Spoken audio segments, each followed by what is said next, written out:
Біз бүгін наурыз көже істейміз. Мынау қыстан қалған соғымның сүрленген еті. Мынау қазымыз, мынау шұжық. Міне суық суға саламыз, мұздай суға. Енді арпамызды пісіруге қоямыз. Құрт езуге кірісемін. Етіміз пісті, енді ұсақтап турап аламыз. Міне қазының еті. Бісміллә деп қазының етінен турайық. Ұсақтап тураймыз. Майлы болсын, жайлы болсын. Қыстан шығып отырмыз. Тағамдарымыздың бәрін дайындап алдық.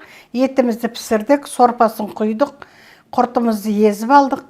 Арпамызды пісіріп алдық. Енді осылардың бәрін бірге қосамыз наурыз көжеге. Мына сорпамызға арпа қосамыз. Арпа әл береді, күш береді.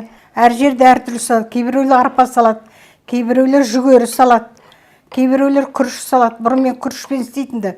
Осы жолы енді арпамен істедім. Етімізді қосамыз енді. Әдейіне солай қалдырады екен. Бір сыйлық қонағымыз келеді деп. Сол ұзын сарыны осындай неде мартта, апрельдің басында осы наурызға пісіреді екен. Енді құртымызды қосамыз. Мына құрт деген қышқыл береді. Құрттың витамині көп, иммунитет көтереді. Құрт өте пайдалы. Құрт көжесі деп ішеді.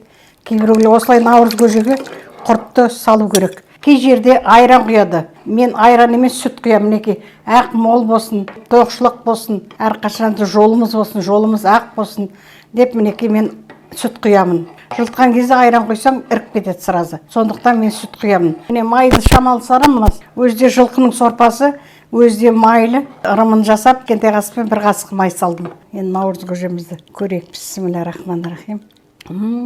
Керемет, тамаша. Сүреттің дәмі кәдімгі кәптет етілген сияқты болды. Аман болыңыздар. Біздің каналға жазылыңыздар, қараңыздар.